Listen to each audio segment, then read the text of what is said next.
Hi everyone.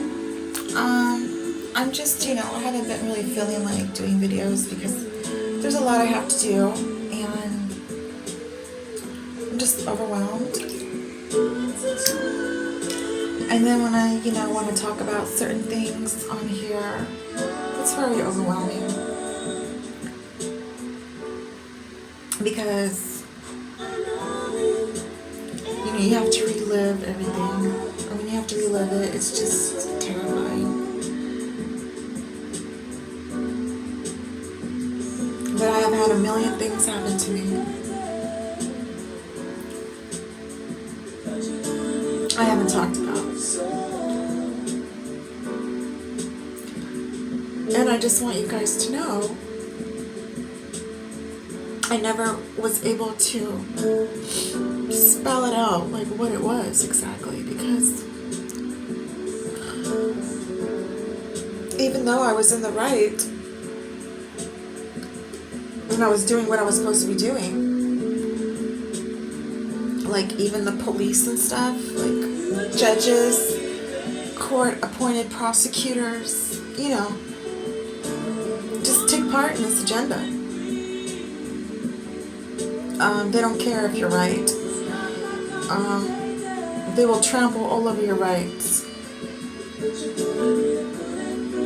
When there's evidence showing I'm innocent, when these monsters are being predators and they're on my ass all the time, point and blank, case in point, January 14th of 2019, I was delivering groceries. I was like always getting different jobs because you have these people that follow you to work and they contact your boss and you don't have a job no more. And the very people who stalk you get jobs there to make it worse for you. So I was delivering groceries, and when I was getting followed and stuff, I would ignore it because I figured at least I'm fortunate enough to have a job and I'm not in an office where they can constantly harass me or just, be mean.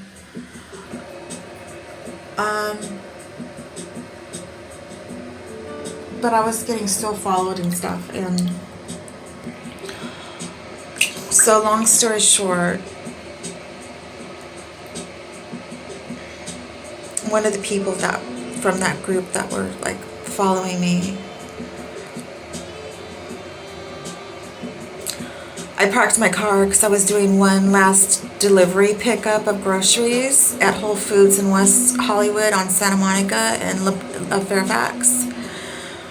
And I was being followed by a number of cars. I was coming back down from the mountain from like Laurel Canyon. I was up in the Hollywood Hills. I was just delivering groceries to and from Hollywood Hills and Santa Monica and stuff like that. So one of the people in the cars had followed me in the parking lot. They didn't want to allow me to park. They got behind my car, wouldn't allow me to park as I was parking. And that specific parking spot was for deliveries, for people who deliver groceries. And the security guard didn't do nothing. They were just kind of standing there. So I'm trying to yell at this lady to move. And she moves, she parks across the parking lot. And so I park my car and I'm sitting in my car. I'm looking at my app, my grocery app, to see how many bags I'm picking up. And the next thing I know, this woman walks across the parking lot. She looks over at me, she dunks, she looks to see if the security guard is there. The security guard went inside. She comes over to my car, takes a picture of my license plate. She stands in front of my car with her hands on her hips, and then she jumps on my car. Now, I'm completely terrified because, number one, I don't know what the hell's going on. Number two, I get timed. In my job, I get timed. When I get an order to do and complete, I get timed. And I knew, it was Scientology, but all I could do was just think to myself, I just got to ignore these people. So as I started screaming, and when she got on my hood of my car, she got on my hood. My car wasn't running, it was parked. I was about to get out of my car. I'm screaming, get off my car. Because I need to get out of my car. I need to go pick groceries. I want this crazy, this nutcase to get away from my car. And you have to understand, all the times I've reached out to the police, I've like stood on the side of the road waving my hands at police when I'm going through stuff, with these monsters. The cops ignore you. They keep driving by. You call them, no one comes out. I can't tell you how many times that's happened to me. So she finally gets off my car. Before she gets off my car, I look straight at her eyes, up at her eyes, as she's on my hood. This is like a grown-ass woman. She's like 6 foot tall, over 6 foot tall. She's white. She looks like a mom that would be at a PTA meeting. When she jumped on my car prior to that, she tried saying I hit her car. And I know that parking lot has cameras. I know, and I never hit this woman, ever. So, what was going on is they do everything they can to make your life hell, to harass you. So the first thing she did was she tried taking my parking spot that was for delivery people. As I was parking, she scooped up right behind me, blocking me. Number 2, she made false accusations that I hit her car. My car hit her car. She completely lied about that. And then number 3, when none of those things worked, she went inside. Okay, so I just want to say this. When I looked in her eyes, and she was doing this to me, I know you guys aren't going to believe me. It's like I saw a demon. So when they talk about satanics, you got a human form of a demon, and people aren't going to believe this. I took a picture of those guys in that black truck, the guy and the passenger. When you take a picture of them, they don't like their picture being taken. When I took a picture of them, you look close at that picture, it wasn't just human. So anyways, after that woman got off my car, I waited for her to go inside. I go to pick up my groceries, and the next thing I know, I'm being yelled at by the manager that I hit her. I never hit this woman. My car never hit her car. I never hit her. Here we go. So I'm like been working 12 hours. I don't want to put up with this. I don't want to, I'm tired of these monsters. They're on my tail all day. I don't get a break. The cops never help me. And I'm getting my groceries because, this woman is like, they're creating a way to get me fired or interfere with my job like they do my other jobs. So the next thing I know, they're like, the cops are coming. So I call the cops. The cops are like, stay there, don't go nowhere. So long story short, the cops come. They already talked to me like I'm guilty. I try explaining to them. I go into the parking lot. I explain to them what I'm doing there, why I'm there, what happened in the parking lot. Instead, they ignore everything I say. This woman starts limping. She starts limping. I hear the cops ask the store manager, did you see her hit her? And the manager, I heard him. He goes, no, I didn't see her hit her, but I think she did. The next thing you know, I'm completely arrested.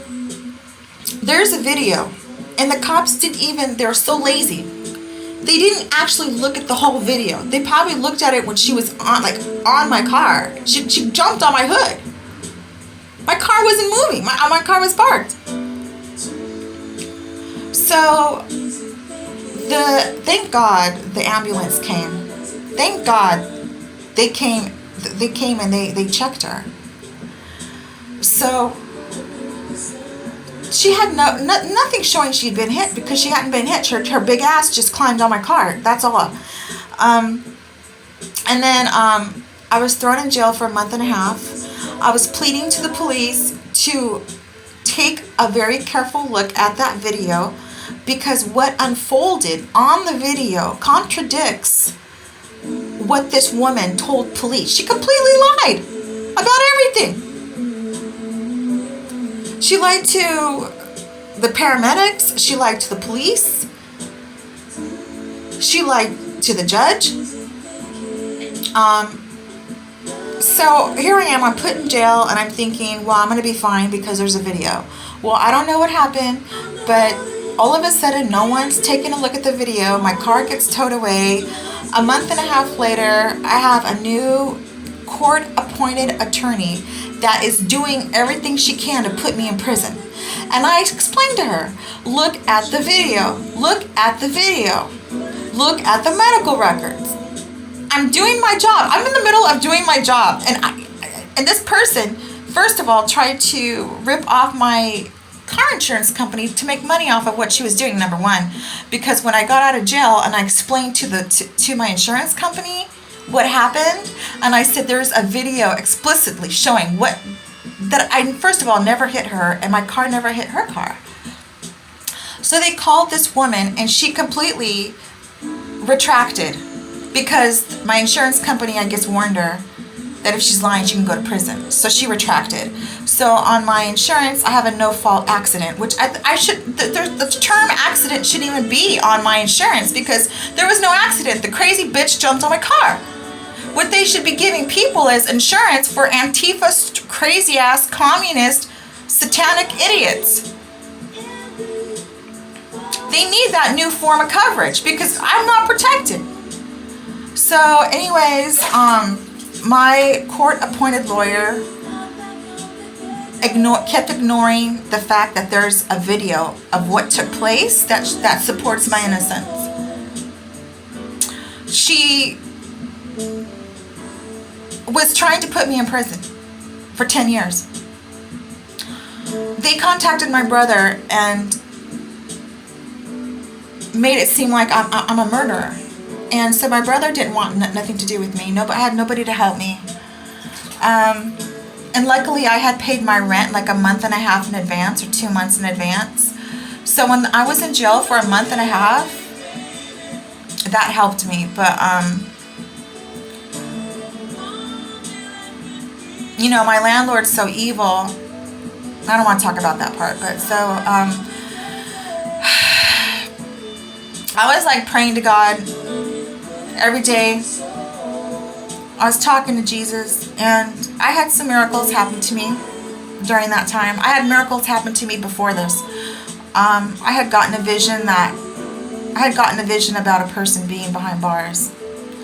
I didn't know who that was. I didn't know if that was me or not, but I knew that they were going to try to find a way to separate me from having a life. I already knew that. And some other things that happened to me when I was driving my little brother's car. I bought my little brother's car, who died. He died. And I had his car. And I know he's with me in spirit all the time. The morning I got into... Okay, so I had some visions something bad was going to happen to me. And I was getting sick over it. And I just prayed to God to watch over me. Because these people are evil. These people are not of God. And I'm talking about just a lot of people that are told to attack you, to stalk you, to do anything they can to destroy you, even murder you.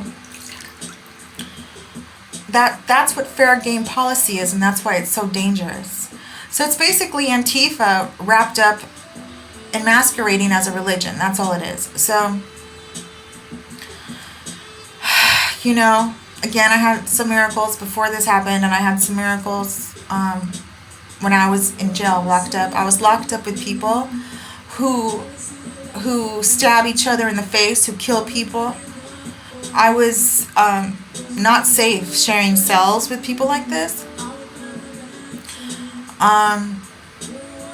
God had spoken to me when I was in jail. God has spoken to me even before that.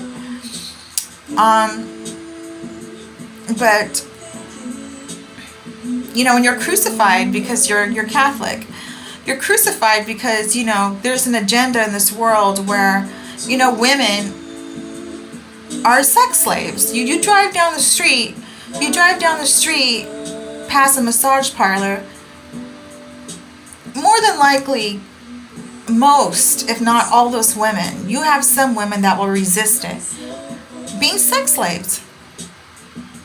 And they have laws, they have like even though there's laws saying you can't do that, if you go against that agenda, the corrupt law enforcement will they'll just start arresting you, just taking you. You'll get threatened. You have evidence on your side, it doesn't matter. You are canceled, which means they're going to do everything they can to destroy you, including your credibility, and your image, and so I was in the process. I already lost my job. I was going to lose my car. I lost my car. They towed it. That was my little brother's car that I bought that died. I was about to lose my apartment. And everything that I loved in that apartment, which is all I had left.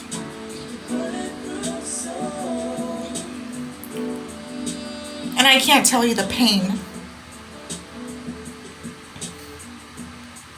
The pain. The agonizing pain. 24/7.